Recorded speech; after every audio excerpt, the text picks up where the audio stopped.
These are the only 3 moves that you need for an iron core. And don't let anyone tell you otherwise. Honestly, it's just biomechanically how we're designed to move. The first move is folding, simply folding in half. And we're gonna use our core to do that. And this is gonna require core strength, but also hamstring flexibility. And there's a number of pieces involved. And we're gonna go through a couple of different positions so that you guys can see a full spectrum of the strength that you can acquire. So the first is just folding like this. And you guys can see, this is a tuck. Knee down to hip, up to shoulders, are folded in half.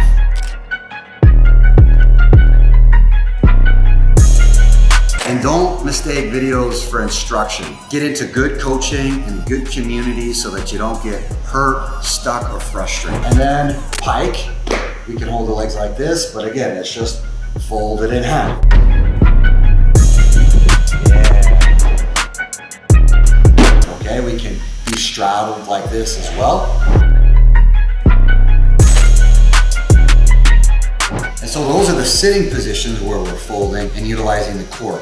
And in those different positions, you'll feel different parts of your core engage from the top all the way down to the bottom, all the way in through to the legs. Next aspect of folding is being able to lift yourself up off the ground. Like in strength 2 is the ability to defy gravity. When we're looking at those same positions, we can look at those positions with regard to the strength of the upper body and how we're holding those positions. For example, we could start with just hands by our sides in a tuck like this, in a tuck like this, straddled, or up in a V. So those are the couple of different moves that are within that category of folding. And again, you'll feel your core light up in different ways depending on the position. And so of course there's just the basic L, and then there's the V going all the way up. These positions are also part and parcel of the handstand element and really all of the elements of Powerbatics, but you'll see some of those positions contained inside of the katas.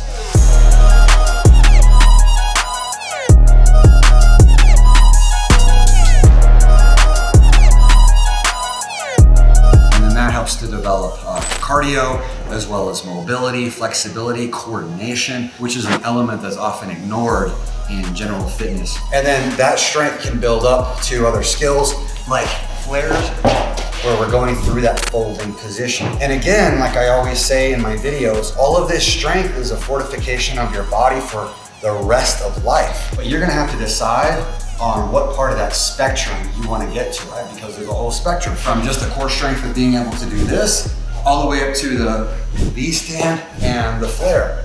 So you'll have to decide how strong you want to be, because ultimately you're only as strong as you choose to be. It's kind of a tough pill to swallow, but we are where we are because that's exactly where we want to be.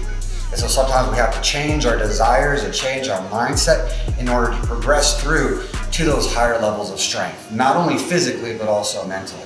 PJ in his mid-50s is a perfect example of this. Super busy, always working on projects. He's a doctor of anesthesiology, and he's come through all kinds of injuries and all sorts of roadblocks. And as you can see, he's developing all the things that I'm talking about, putting all of these pieces together. But ultimately, it's about the choices that we make and where we want to be on that spectrum. Do we want to stay at the one end of the bell curve? Do we want to be in the middle of the bell curve with 99%? Or do we want to achieve a higher level of strength in that top 1%? And in reality, the 1% really isn't even super advanced. Culture has become completely watered down. The 1% really is just sustainable, successful strength and skill. And what successful means is continually and progressively moving towards a positive goal. Second move is straight. And I'm gonna show you how to assemble this just like Legos. Now, we'll start on the floor, but this is gonna move up to hanging in just a second. Well, we've talked about hollow holds in past videos, okay? Legs straight, feet pointed, arms on your ears, fingers pointed, a nice curve to your body. Going the opposite way with an arch in your back and using your core in a dragon flag position. So we have both directions of the core being developed. I used to go through this whole process with particular moves in our Ninja Strength workshop live, and I would go through piece by piece and show a whole move being built. This is how we would build straight horizontal suspension core strength to basically the max that you would want. So as soon as we have those positions on the ground, even just the hollow hold, we can go right up to hanging. in the tuck position like this, and then knees on the outside, and then knees down, and then extend it, and then pull the knees down together, and then extend straight out. And that's exactly how a front lever is built, piece by piece, just like Legos. Now, the nice thing about this move is that it doesn't just build the typical muscles in the core that are trained in normal workouts. When you build all the way up the ladder to the front lever, you feel like your core is just this band of rock solid strength. And it really is a completely different feeling. It's totally different than sit-ups. It's totally different than any other kind of ab exercise you could possibly do. Plus, it goes to other strength and skill that you can do in katas. And in some of my other videos, I mentioned that you're only as strong as your weakest link. And often I'm talking about flexibility, mobility, specific joints. But a lot of times people will say that they're overweight or they don't have the right equipment. They don't have anything to hang from. They're too old. They don't have anyone that can train them. They don't have anyone around that can practice with them. In reality, it's not that you're only as strong as your weakest link. You're only as strong as your weakest excuse. Because we all have stories. We all have things that we've been through. Monumental things, in fact. Some things that are so hard that we don't even want to talk about. Vinny has been through it all. And if you've seen our other videos, you know a little bit about his story. 5 hip surgeries, a spine fusion. I mean, these are not small surgeries either. These are sometimes life-changing surgeries. And he's had 5, and then 1 on his spine, and then shoulder surgery for a torn rotator cuff, and going through knee surgeries and everything else. And never excuses. Always that focus, always that grit and determination. And not only that, encouraging other people to keep going, because there's never going to be a roadblock that's too big that you can't overcome unless you let it. And again, this kind of strength, whether it's static holds like a front lever or cool skills, it fortifies you for the rest of life, for just your sustainability and ability to move through this earth. Third move is twisting, and this one's going to be a fun one. My first instinct whenever I talk about twisting is to actually jump up on a bar or the rings and start looking at meat hooks and how to build all the way up through that, including doing wipers and a lot of hanging. But this time I actually want to start on the floor. And we're going to do some things that, again, we go way outside the box in terms of physical training, and that's what I like to call it. I don't like that F word, fitness. I want to show you guys a little bit of our training that is completely unique, because again, it's not part of typical workouts, okay? But it is basic and things that anybody can be able to put together. So starting off, we're down here, we've got one leg bent, one leg out in front of us, and all it is building a little bit of coordination to be able to twist on the ground. When we look at moves like this, these moves can easily be adapted to any other kind of situation in life, even just getting up off the ground. All we're doing is just coming over and learning how to twist like that. And then that can easily go into a skill called a swipe.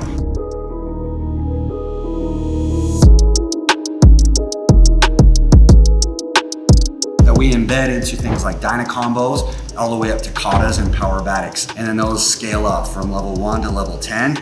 And this one particularly, the swipe, is in the power move section of Powerbatics. But the swipe can also be incorporated just like any other skill. It can be incorporated into any other element, any other kata. So you can embed a swipe onto a block right before you do a flip inside of a free run kata. So it's really cool like that, and really neat how the whole human body is designed and how it can be built and trained to have holistic strength and mobility rather than compartmentalized units of cardio, strength, flexibility, and so on.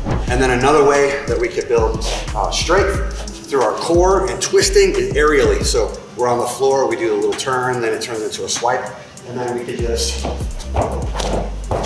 go into a butterfly twist, and that's a lot of torque and twisting strength through the core. But you're only as strong as you are flexible. So you notice for like the butterfly twist that I just did, you have to have a little bit of leg flexibility.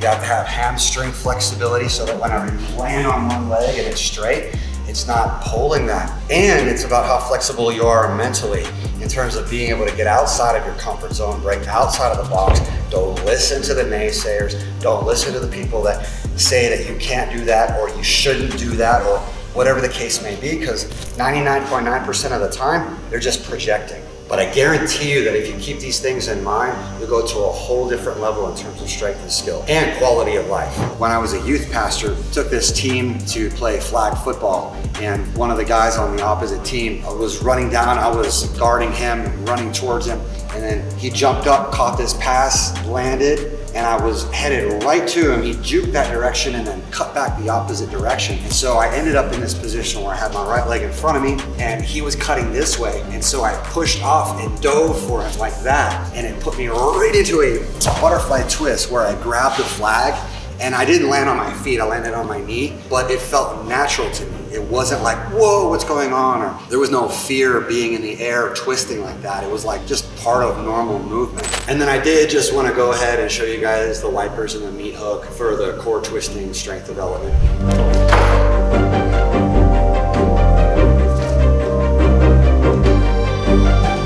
And then there's Clayton, and don't mistake Clayton for just a tricker or someone who throws flips.